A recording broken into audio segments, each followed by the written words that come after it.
নমস্কার বন্ধুরা, আজ আমি বানিয়ে দেখাবো বাঙালির অতি প্রিয় মিষ্টি দই। এই মিষ্টি দই গরমকালে অনেকেই খুব পছন্দ করে ঠান্ডা ঠান্ডা দই খেতে। বিশেষ করে বাচ্চাদের তো ভীষণ ভালো লাগে এই ঠান্ডা ঠান্ডা দই খেতে। আর একদম দোকানের মতো বাড়িতে কিভাবে এই মিষ্টি দই বানিয়ে নেওয়া যায় সেই রেসিপিটা আপনাদের সঙ্গে শেয়ার করব। চলুন তাহলে শুরু করি আমার আজকের রেসিপি মিষ্টি দই। মিষ্টি দই বানাবার জন্য আমি এখানে দুটো প্যাকেট মানে 1 লিটার 500 করে 1 লিটার ফুল ক্রিম দুধ নিয়ে নিয়েছি। আপনারা যে কোনো দুধে এই দইটাই পাততে পারেন, তবে ফুল ক্রিম দুধ হলে বেশি ভালো জমে দইটা। এবারে এই দুটো প্যাকেট দুধ আমি একটা কড়াইতে নিয়ে নেব। কড়াইতে নিয়েছি, নিয়ে গ্যাসটাকে জ্বালিয়ে দিয়েছি, দিয়ে এই দুধটাকে বেশ খানিকক্ষণ জাল দিয়ে ঘন করে নিতে হবে। 1 লিটার দুধটাকে ঘন করে প্রায় 700 থেকে 750 লিটার করে নিতে হবে। দুধটাকে অনবরত নাড়াচাড়া করতে হবে দুধ জাল দেওয়ার সময়, যাতে নিচে না লেগে যায়। অনেক সময় দুধ জাল দেওয়ার সময় কিন্তু কড়ার গাইতে লেগে যায়। দুধটাকে ওদিকে জাল দিতে দিতে আমি এদিকে একটা ছাঁকনি নিয়ে নিয়েছি, নিয়ে তাতে 3 চামচ টক দই আমি নিয়ে নেব। এই টক দইটা নিয়ে টক দইয়ের যে জলটা আছে সেটা ঝরিয়ে নেব। বন্ধুরা, টক দই যদি নেন বা মিষ্টি দই যদি নেন, জলটা ঝরিয়ে নিতে হবে। জলটা প্রথমে আমি ঝরিয়ে নেব। জলটা ঝরাতে দিয়ে আমি দুধটাকে আবার নাড়াচাড়া করব। নাড়াচাড়া করে বেশ ঘন করে নেব। এবারে আঁচটাকে একটু লো করে দিয়ে আমি এখানে মিষ্টি দইয়ের জন্য মিষ্টি দিয়ে দিলাম 1/2 কাপ চিনি। 1 লিটার দুধের জন্য আমি 1/2 কাপ চিনি ব্যবহার করলাম। মিষ্টিটা আপনারা যে যেমন পছন্দ করবেন তেমন দেবেন। এবার চিনিটা দিয়ে আঁচটাকে লো করে দিয়ে খুব ভালোভাবে চিনিটাকে মিশিয়ে নেব। দেখুন চিনিটা আমার খুব ভালোভাবে মেশানো হয়ে গেছে। এবারে এই দুধ থেকে আমি 3 হাতা মতো দুধ একটা বাটিতে তুলে নেব। একটা বাটিতে 3 হাতা দুধ তুলে নিয়েছি। তাতে দিয়ে দেব আমি গুঁড়ো দুধ, মিল্ক পাউডার 2 চামচ। 2 চামচ মিল্ক পাউডার দিয়ে খুব ভালোভাবে মিশিয়ে নেব। এই দুধটার সঙ্গে মিশিয়ে নিয়ে এবারে এই দুধের মধ্যে গুঁড়ো দুধের যে মিশ্রণটা আমি করেছি সেইটা দিয়ে দেব। এতে মিষ্টি দই খেতে অনেক বেশি ভালো হবে। দিয়ে খুব ভালোভাবে আবার দুধটাকে জাল দিয়ে একটু ঘন করে নেব, আবার নাড়াচাড়া করে নেব। বেশ দুধটাকে অনেকক্ষণ জাল দিয়ে আমি ঘন করে নিচ্ছি। বন্ধুরা, দুধটাকে জাল দিয়ে কিন্তু অবশ্যই ঘন করে নেবেন, তাহলে কিন্তু মিষ্টি দই অনেক বেশি সুন্দর হবে খেতে। দেখুন অনেক সময় ধরে আমি দুধটাকে জাল দিয়ে নিয়েছি, বেশ ঘন হয়ে এসেছে। আমার 1 লিটার দুধ প্রায় 700 ml মতো হয়ে গেছে, লিটার মতো 700 মিলিলিটার মতো হয়ে গেছে। এবারে এই দুধটাকে আমি গ্যাসটাকে অফ করে এইভাবে হাতা দিয়ে অনবরত নাড়াচাড়া করব, কারণ দুধ যেই গরম করে ঠান্ডা হতে দেবেন তখনই দুধের ওপরে সর পড়ে যাবে। আর মিষ্টি দই পাতার জন্য কিন্তু দুধের ওপর সর পড়লে হবে না, তাই হাতার সাহায্যে এইভাবে অনবরত নাড়াচাড়া করতে থাকবো আমি। অপর দিকে আর একটা গ্যাসে আমি একটা ফ্রাইং প্যান বসিয়ে দিয়েছি, তাতে আমি 4 চা চামচ পরিমাণে চিনি দিয়ে দিলাম। চিনিটাকে দিয়ে আমি একটা চিনির ক্যারামেল করে নেব, মিষ্টি দইতে লাল কালারটা আনার জন্য। দোকানে যেমন মিষ্টি দইতে লাল কালার আসে, সেই কালারটা আনার জন্য আমি এই চিনির ক্যারামেলটা করে নেব। চিনিটা দিয়ে আমি এবারে হালকা করে একটা স্প্যাচুলা দিয়ে নাড়াচাড়া করব। দেখুন চিনিটার কালার লাল হতে শুরু করেছে। এই সময় আঁচটাকে আমি মিডিয়ামে রেখেছি, মিডিয়াম আঁচে রেখে আমি চিনির ক্যারামেলটা করে নিচ্ছি। দেখুন আমার চিনিটা একদম ক্যারামেল হয়ে এসেছে। এবারে গ্যাসটাকে একদম অফ করে দিতে হবে।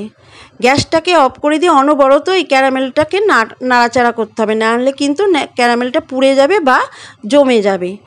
গ্যাসটাকে এই সময় বন্ধুরা অফ করে দেবেন, একদম অফ করে দিয়ে ক্যারামেলটাকে অনবরত নাড়াচাড়া করতে হবে।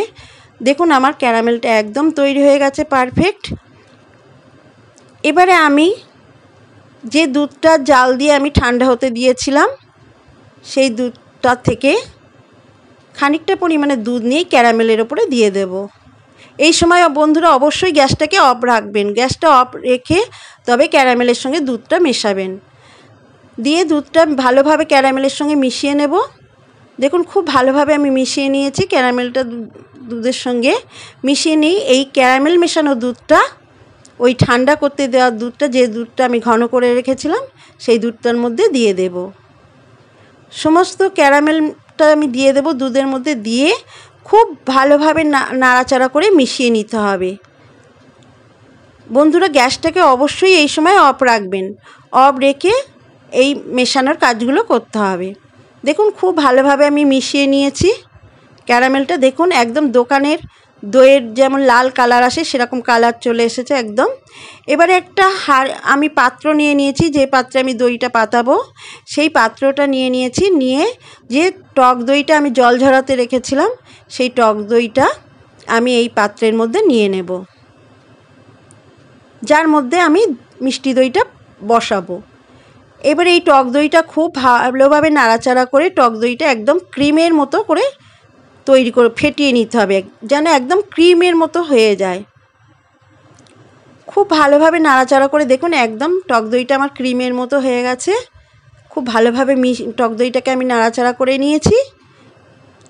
এবারে যে ক্যারামেল মেশানো দুধটা আমি রেখেছিলাম উষ্ণ গরম, সেই ক্যারামেল মেশানো দুধটা এই হাঁড়ির মধ্যে পুরোটা ঢেলে দেব, দিয়ে খুব ভালোভাবে আবার মিশিয়ে নেব টক দইয়ের সঙ্গে। খুব ভালোভাবে এই সময় মিশিয়ে নিতে হবে বন্ধুরা, আর দুধটাকে উষ্ণ গরম রাখতে হবে। দেখুন খুব ভালোভাবে আমি মেশানো হয়ে গেছে। এবার এই পাত্রটার চারপাশে লেগে গেছে, আমি এটা একটা ন্যাকড়া দিয়ে একটু মুছে দেব। পরিষ্কার করে নিয়েছি, চারপাশটা একটু পরিষ্কার করে নিয়েছি। নিয়ে এই পাত্রটা আমি ঢাকা দিয়ে দেব, ঢাকা দিয়ে দিয়েছি। দিয়ে এবার একটা বড় টাওয়েল নিয়ে নিয়েছি, মোটা টাওয়েল।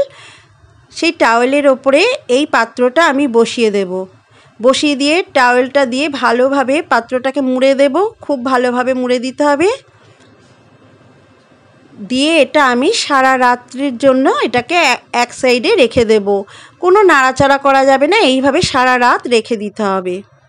বন্ধুরা এই সময় এমন জায়গায় রাখবেন আপনারা এই দইটা যাতে কোনো নাড়াচাড়া না পড়ে বা না কোনো হাত না লাগে।